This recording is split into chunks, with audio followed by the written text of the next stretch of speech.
guys, welcome back to Lifestyle of the Pleb Plebe and Nameless. I'm Joan. And I'm Coco. This is Bunny. We're here today to do another reaction and review of Snowdrop, episode 14. We're coming to the end. And by the way, we're filming this reaction video before watching 15 and 16, so we have no idea how this ends yet. I may make some predictions that are truly off the wall. If you've been enjoying our series so far, be sure to subscribe to our channel. And ring that notification bell so you don't miss when we come out with our series finale reaction. Alright, let's jump straight into it. We start out with Suho receiving a message from North Korea that he must blow himself up and along with everyone in the dorm by midnight or else his sister will be killed. That's harsh.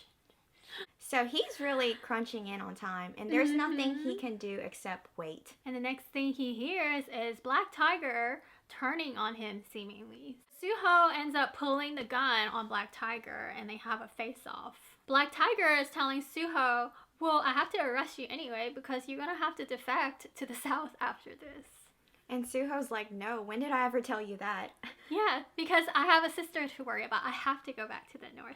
So Suho definitely hears Black Tiger telling Hana to tell the doctor and follow her. And Suho was saying that we shouldn't be doing that because that's going to make her change her mind and turn against him. The scene changes to the doctor and the foreign lady. They see Hana pretending to be the housekeeper going into their hotel room and cleaning. And she thinks something's up. And there you go. What Hana's best at, putting bugs in places that can be easily discovered. She needs to do so much better with her disguises. They're very low effort. I can even tell, that's her. Back at the tent, we see number 2, and oh my god, the chief. Did you see what he was wearing? Yeah. Well, it was like Christmassy. It was orange, like red orange-ish, with a green Hawaiian t-shirt. But you like that, Joan. You like that Christmas outfit. Because Exam Boy dressed like a Christmas outfit, and you like that. I just said it fitted the season, but Christmas is over, y'all. But number 2, he was very set on his plan. He said, we're gonna blow this place up tonight. So do they even need to pay North Korea anymore if they're just gonna blow stuff up? Like, exactly. I don't understand why you still need to pay North Korea. North Korea calls number 2 saying that we already told them to blow it up. Yeah. And then you guys need to give us the money after this. Why do we have to give you money? Exactly. Like, we could have just blown them up ourselves. Same thing. But what is he gonna tell her? Like, no, you guys don't need to save your efforts. I'll do it myself. I mean, yeah, because that saves you $300 million. I don't see why not.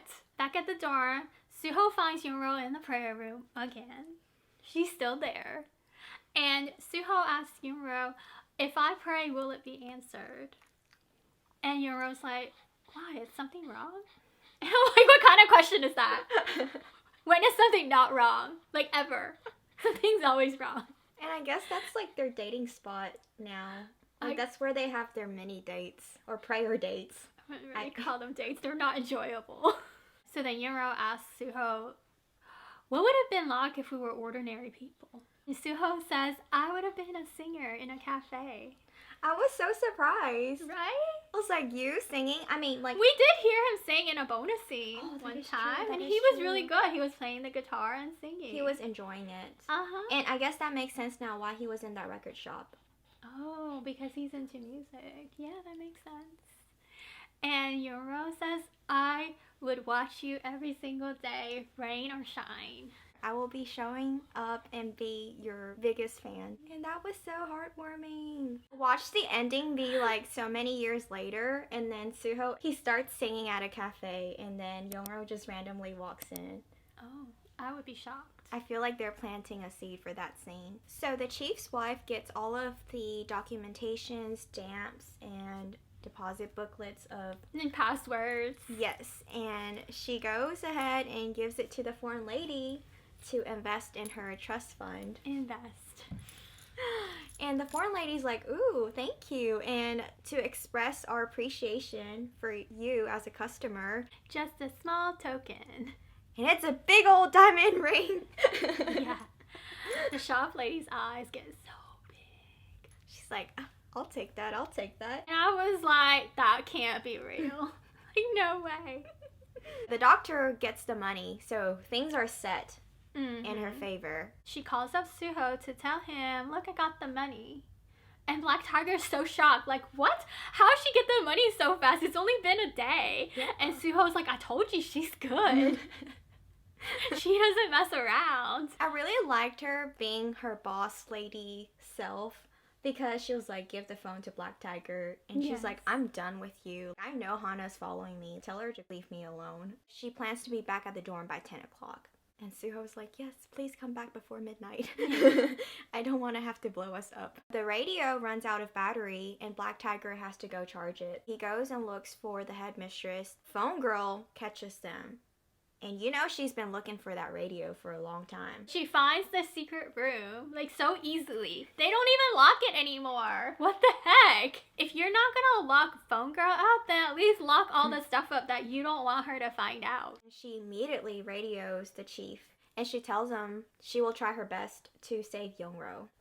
That's still, like, a thing right now. So she tries to give another nugget of information, which is that the doctor is a North Korean spy. And the chief was interested in that. He's like, ooh. He's been looking for an opportunity to take down number 2 because he hates him. The chief calls up his guys and rushes to the doctor's apartment to arrest her. I was a little bit worried because she was back at her apartment trying to gather all her stuff. And they were coming up the stairs. But luckily, Hana was there. That was interesting how she just memorized the number for the doctor's apartment. Like, how did she just know the number? She acted like it was on speed dial or something. Right? The doctor luckily was able to escape. And the chief is in her apartment and sees the photo album of number 2 with the doctor. They look like photo shoots. They do. Like they were planned pictures. Yes, like they had a photographer take it for them. Did you see that one where they were like next to the tree? Yes. That was like an engagement photo, you know? I died like at that one. Announcing our marriage. And the chief just gets this maniacal laugh.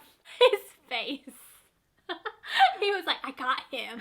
I got him. He ends up calling his wife, asking at the shop, like, do you have any association with the doctor? And she's actually a spy. And the wife is like, what? And number 2's wife happens to walk in then, and she's all still on the phone with the chief going, no way, what's gonna happen with number 2? And the wife is like, whoa, whoa. Why are you talking about my husband? Yeah. And you can tell she was so relishing telling number 2's wife that, look, that doctor your husband has, that's actually his side piece. And what's worse, she's a spy. Yeah. And the wife faints. I was like, she literally just fainted on the couch. Number 2, all this time, earlier at the tent, he was like calling the doctor, be like, why is she not taking my calls? What's she doing? He couldn't take it anymore, so he got flowers and went up to her apartment, sees the chief and all of the agents. And the chief just straight up kicks him. Yes, he had been waiting to do that for so long. But he kicks him not once, but twice. And then arrests him. The chief is like, you're going down. Back inside the dorm, the phone girl was very confused as to why the KCIA chief didn't like her offer of saving Young-ro. So she like walks into the bathroom and just talks to herself like, why? Like, Young-ro is the daughter of the KCIA. And then Mechanic's son walks out. I was thinking, why is he in the girls' bathroom? But then you think, it's a girls' dorm, so all the bathrooms are girls. But then again, I'm like, come on, phone girl. Have your thoughts inside. Like, you don't have to speak out your mind all the time. Some things are better if you keep it to yourself. The mechanic's son, he threatened Bunuk to tell him who the daughter was. He immediately goes to the prayer room to tell everyone. Protest girl, she looks so hurt. Like, she even tries to defend Young-ro. Like, no, it can't be. Yeah, like, she's the daughter of a rice cake shop. Beer girl, who's actually her best friend in the dorm, she was actually the most hurt. She was like, all this time and you didn't tell me? Like, really? That was so sad. Young-ro was just like, oh my god, now I don't have any friends. And she didn't say a word at all because she couldn't. There was nothing to say. She couldn't defend herself. And Singer Girl basically kicks Young-ro out of their dorm room. So Young-ro has nowhere to go, so she goes up to the rooftop. Suho walks into the prayer room, and he's looking at everyone like, what did I miss? You missed a big thing. Suho follows her up to the rooftop room and basically tries to comfort her. She tried to wipe away her tears. She's like, no, I'm good. I'm okay. Yeah, but there was no comforting at that point. Like, nothing's gonna help. But he does hug her. Like a real hug. No pat. No. No more pat-pats for this guy. Black Tiger and Suho find out from Hana that the doctor's cover has been blown, and then the doctor, like, had run off. Because she don't trust Hana. I wouldn't trust her either. Like, in this type of situation, you can't trust anyone. And she has the money, so she can do whatever she wants. So Suho is like, oh shoot, I gotta come up with another plan. What can I do? In the meantime, in the basement, you see the cafeteria lady going up to Hothead and feeding him a rice ball. A rice ball that she had saved. But the cafeteria lady, what was up with that? Like, she's calling him her son. I know. And then the hothead comrade is like, Mom? Like, so is that really his mom? I was so confused. Was that a moment of delusion? Or what was going on there? That kind of made me believe that maybe she is a little bit delirious. So, who do you think was their mole on the inside? I was looking for the old mechanic during that scene, and he wasn't there. I'm wondering if it's because they just didn't show him and he's still there, or he left and nobody noticed. Oh. Because he didn't show up at all this whole episode. That's true. Where is he? That, like, adds more sus points to the old mechanic. So number 2's wife wakes up from her faint and just continues bawling and crying how this could happen to her. And she's like, oh, it's not my husband's fault. Like, he didn't know that she was a spy. It's actually that darn fortune teller's fault for telling me to keep the doctor right by his side as a good talisman. So immediately she calls the fortune teller up. And the phone number's been disconnected. She's like, am I remembering the wrong number? And then the shop lady, she starts freaking out like, no, he told me to invest in this foreign company. So she calls in her assistant to verify that there is actually this investor. There is that investor, but she has not been to Seoul. No, ever. And the shop lady's like, but I got this 5-carat diamond ring from her. Number 2's wife is like, well, there's an easy way to check if it's real. So they're blowing on the ring. And the condensation just sits on there. Is that really how to verify diamonds? I don't know. I don't have big diamonds to figure out. Big enough to do that. Number 2's wife is like, oh, cubic zirconia. They even say it in English. Cubic. Bad day for the chief. Mm-hmm. Oh yeah, what's gonna happen to her now? That was money that was for the government. That wasn't their money at all. Like, exactly. It's not even like she lost her own investment money. I don't think that she's gonna stay a chief much longer. So Young-ro's dad, he's doing fine at the hospital while everyone thinks that he's on his, like, last leg. They have their plan, and they need to find someone that they can trust to execute their plan. So Hana shows up at the hospital, and Young-ro's dad is like, I need a way to talk to Suho. To my surprise, Young-ro's dad says, we're gonna help you out. He says, we're gonna save all of the students, and I'm gonna help you leave South Korea. After everyone has successfully left the dorm, they're gonna blow it up so that North Korea sees the dorm is blown up. Yeah. So his sister could be safe. But that doesn't work out, though, because North Korea could see the news, too, of the students leaving the dorm, right? They just mean, like, show that the spies are dead. Because they're their main problems right now. Because they're the traitors. That makes sense. So I think it's just going to satisfy that part of the spies being killed. Young-ro doesn't trust her dad. No, she's like, look, what I'm going to do instead while all the students leave is that I'm going to get in the car with Suho. And I'm going to leave with him and make sure I see with my eyes that he leaves the country. And Young-ro's dad's like, what? Crazy? And Young-ro's stepmom just has a facepalm moment. Like, girl, why you got to be difficult? We already have a plan. Why you got to do it your way? So then the president calls Young-ro's dad. What you need to do is to just blow up everybody. He says this is wartime and sacrifices are needed. Ouch. You could see Young-ro's dad, like, his face immediately changes. He's like, picks up the phone, blow it up right now. I didn't understand that. You were just literally saying you're gonna save your daughter, and now you're just gonna sacrifice your daughter? Just because the president told you. What the heck? Because he wants to be that next president.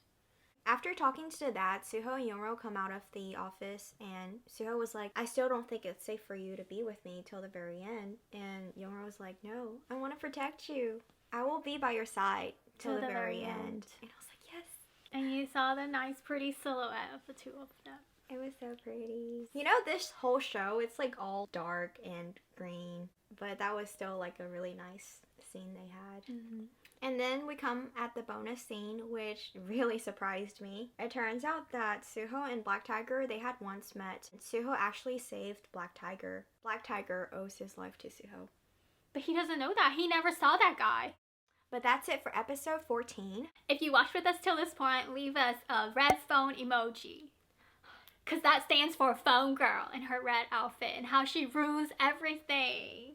She just sabotages everyone's plans constantly. I know, the doctor was going so well. Yeah, she's just always so selfish. I kept hoping for a redemption arc for Phone Girl, and it just never happens. Like, I gave up on her. I don't think it's gonna be there. If you enjoyed this video, be sure to give us a thumbs up. And subscribe if you haven't already. We'll be doing lots more reaction videos in the future. And don't forget to ring the notification bell so you get the latest updates from our channel. Follow us on Instagram at Pleb and Nameless. We have lots of content for you there as well. Thanks for watching. See you next time on Lifestyle of the Plebe and Nameless.